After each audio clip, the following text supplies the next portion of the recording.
YSR Congress party Congress కు దగ్గరవుతోందా? ఆ పార్టీకి మద్దతు తెలుపుతుందా? రాహుల్ గాంధీకి మద్దతుగా వైఎస్ఆర్ కాంగ్రెస్ పార్టీ సోషల్ మీడియాలో ప్రచారం చేయటం దేనికి సంకేతం?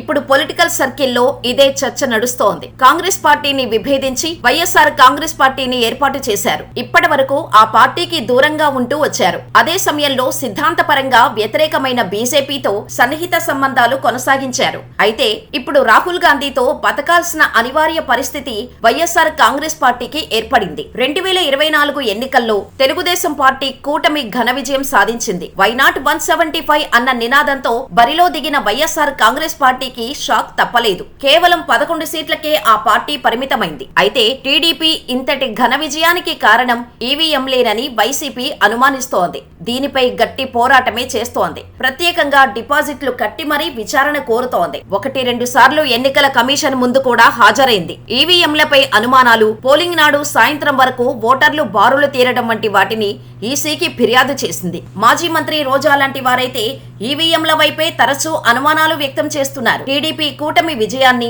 ఈవీఎంల విజయంగా అభివర్ణిస్తున్నారు. అయితే జాతీయ స్థాయిలో ఇప్పుడు ఇదే అంశంపై గళం ఎత్తుతున్నారు కాంగ్రెస్ అధినేత రాహుల్ గాంధీ. ఎలక్షన్ కమిషన్ సరైన చర్యలు తీసుకోవటం లేదని, తన అనుమానాలు అలాగే ఉన్నాయని చెబుతున్నారు. దేశవ్యాప్తంగా కొత్త ఓటర్ల చేరిక వెనుక కుట్రకోణం ఉందని మండిపడుతున్నారు. ఇదంతా నిరూపించేందుకు తాము సిద్ధంగా ఉన్నామని స్పష్టం చేస్తున్నారు. దేశవ్యాప్తంగా ఎన్నికల నిర్వహణ తీరు బాగలేదని ఉదహరిస్తూ చెబుతున్నారు రాహుల్ గాంధీ. 2024 సార్వత్రిక ఎన్నికల్లో చాలా రకాల తప్పిదాలు జరిగాయని, అనేక రకాల అనుమానాలు ఉన్నాయని చెబుతున్నారు రాహుల్. అయితే సార్వత్రిక ఎన్నికలతో పాటు ఏపీ అసెంబ్లీ ఎన్నికలు కూడా జరిగాయి. తద్వారా ఏపీలో సైతం అక్రమాలు జరిగినట్టు రాహుల్ గాంధీ ఆరోపించినట్టు అయింది. దీంతో వైసీపీ సోషల్ మీడియా యాక్టివిస్టులు రాహుల్ గాంధీని సమర్థిస్తూ పోస్టులు పెడుతున్నారు. దీంతో కాంగ్రెస్ పార్టీకి వైసీపీ దగ్గరవుతుందా అన్న అనుమానాలు కూడా పెరుగుతున్నాయి. అయితే ప్రస్తుతం ఏపీలో ఎన్డీఏ కూటమి బలంగా ఉంది. కానీ ఇండియా కూటమికి కనీస ప్రాతినిధ్యం లేదు. ఏపీలో వైఎస్ఆర్ కాంగ్రెస్ పార్టీ ఏ కూటమిలో కూడా లేదు. ఒక విధంగా చెప్పాలంటే తటస్థ వైఖరితోనే ఉన్నారు. జాతీయ స్థాయిలో 2 కూటములతో సంబంధం లేకుండా టీడీపీతో పాటు జనసేనను మాత్రమే ప్రత్యర్థిగా భావిస్తున్నారు జగన్మోహన్ రెడ్డి. బీజేపీపై ఆగ్రహం వ్యక్తం చేయటం లేదు. దానికి కారణం తనపై ఉన్న కేసులే. ఒకవేళ జగన్మోహన్ రెడ్డి కాంగ్రెస్ కు స్నేహహస్తం అందిస్తే ఖచ్చితంగా ఆయనకు ఇబ్బందికరమే. అందుకే ఆయన రాహుల్ గాంధీతో చేతులు కలిపే ఛాన్స్ లేదని తెలుస్తోంది. చూడాలి. Right from 2014, I had a suspicion that there's something wrong. Something does not add up. In fact, I'll even go further. I had a suspicion in the Gujarat Assembly elections already. Okay? This ability to win sweeping victories. Congress party doesn't get a single seat in Rajasthan, doesn't get a single seat in Madhya Pradesh, doesn't get a single seat in Gujarat. This was surprising to me.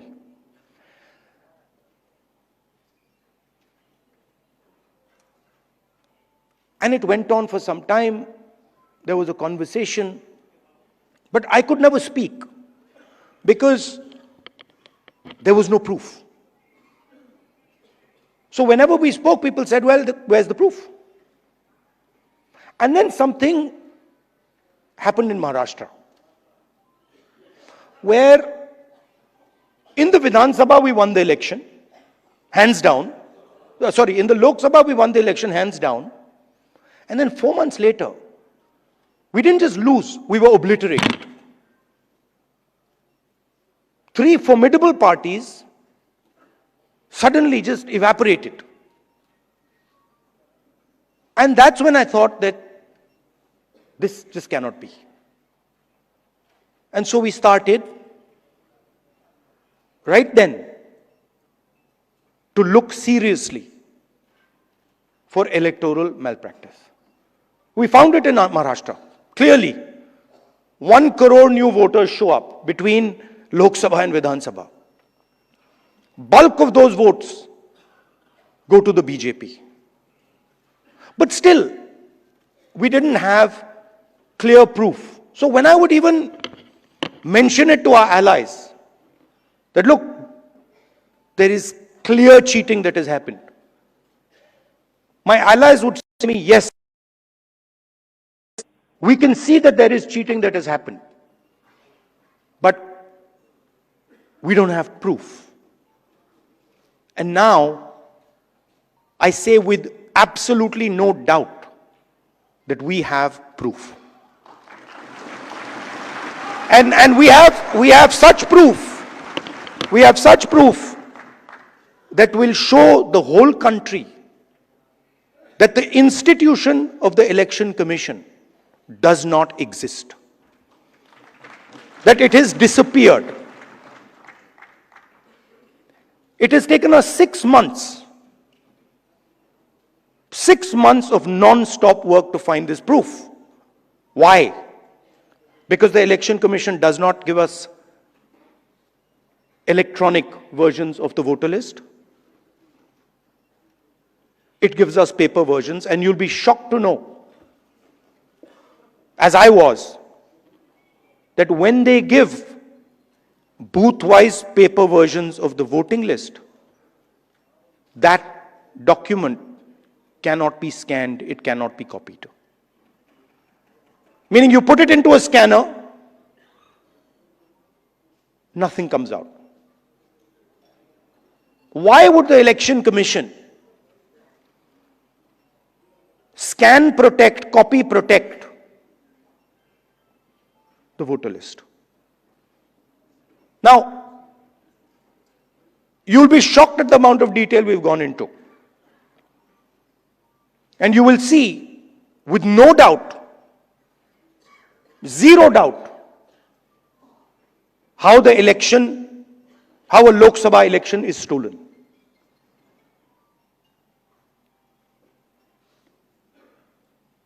6.5 lakh voters vote, and 1.5 lakh of those voters are fake.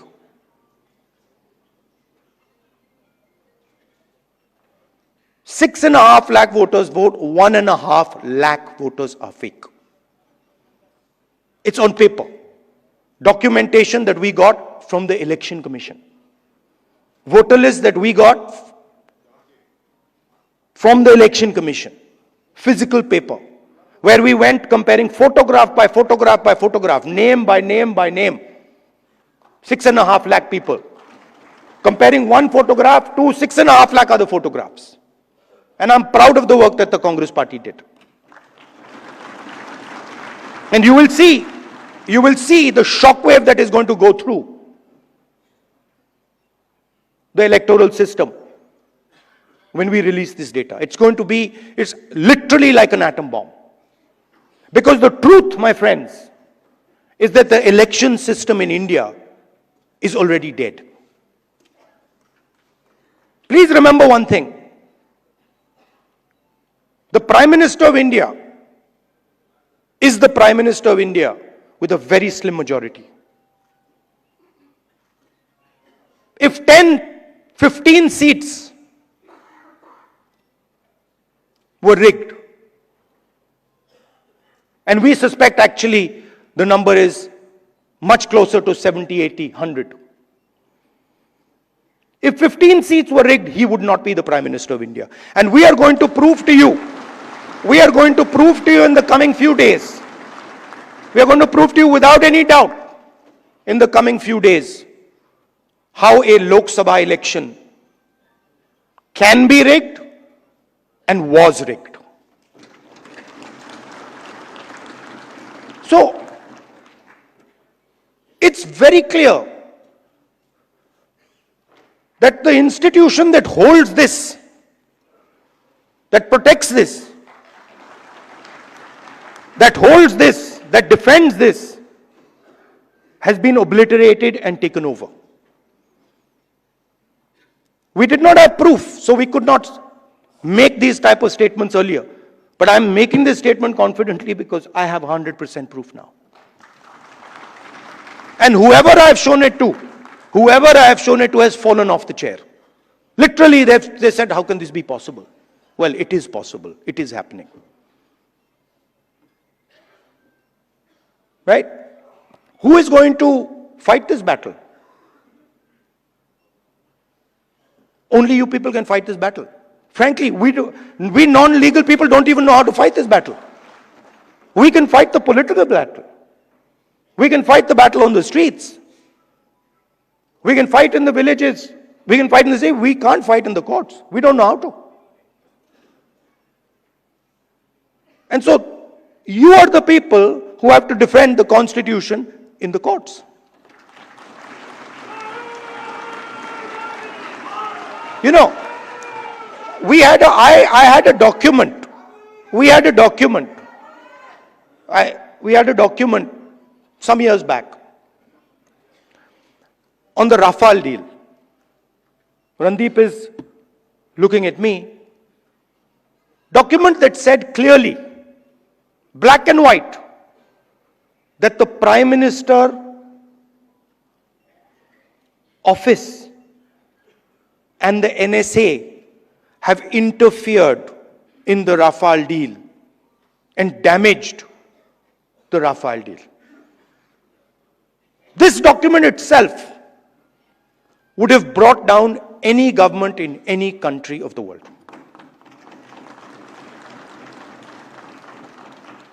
Nothing happened. Nothing happened. You know where the document went. You know where the document died. Nothing happened. I'm fighting 30 cases. Anyone who fights the regime, any political person, anybody who works in the NGOs, civil society knows that the moment you oppose, you will be attacked. You know, I remember when I was fighting the farm laws, and he's not here anymore, so really I shouldn't say it, but I will. And Arun Jaitley ji was sent to me to threaten me. And he said, you know, if you carry on down this path, opposing the government, fighting us on the farm laws, we will have to act against you. I looked at him and said, I don't think you know who you're talking to. I don't think you have an idea who you're talking to.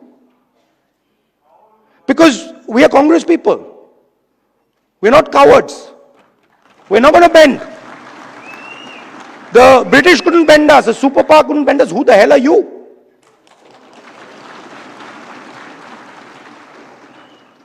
And wherever you look, the problem exists. I mean, I've said it clear as day here,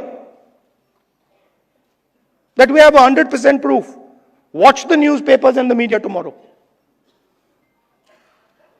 They'll be talking about Bollywood, about how, you know, about how there was a fantastic dance, amazing solar eclipses taking place, something they'll come up with. And so this is a full-scale attack. And it's not just an attack on the Constitution. Because this book is a manifestation of India's identity. It's a manifestation of our history, of our culture, of our tradition, of our religion. This is not written in 1947, in 1950. This is 3,000, 4,000, 5,000 years old. Buddha speaks through this book.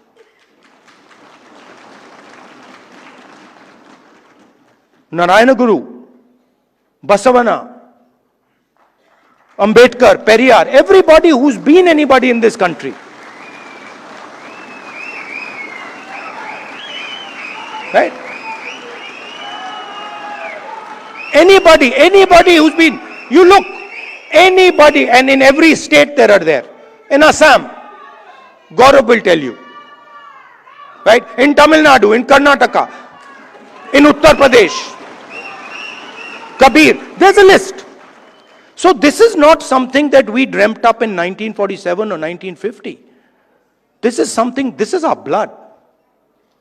And how dare you attack our blood? Right?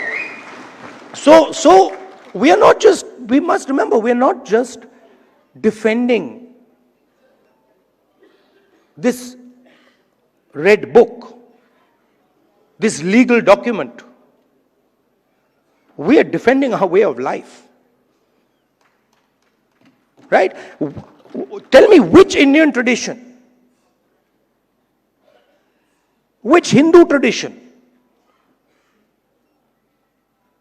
says that you should beat up a Muslim child? Where is it written that you should lynch someone? Which tradition of ours says it? There's not a single tradition of ours that says it. Our tradition says everybody is the same. So these people, they're not attacking our politics. They're attacking us. They're attacking our history. They're attacking our religion. For anybody who understands Hinduism, anybody who has gone into depth in Hinduism, they're attacking Hinduism. And frankly, yesterday my sister said to me, now, personal बात है तो बोलनी नहीं चाहिए, मैं बोल देता हूं, नहीं माफ करूंगा. She said to me, Rahul, you realize that you're playing with fire. And I said, yeah, Priyanka, I am playing with fire. I will continue to play with fire. I'm not scared of playing with fire.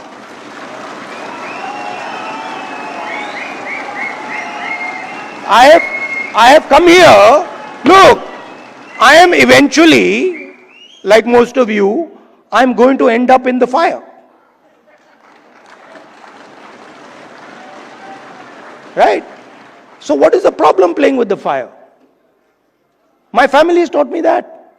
My family has taught me do not be scared of cowards. My family has taught me that the most cowardly thing you can do ever is be scared of a coward. Right? And that's who we are dealing with. You please understand. That's exactly who we're dealing with. And my sister will tell you. Someday she'll also give a open-hearted speech and she'll tell you exactly the extent to which the ruling ideology is based in cowardice.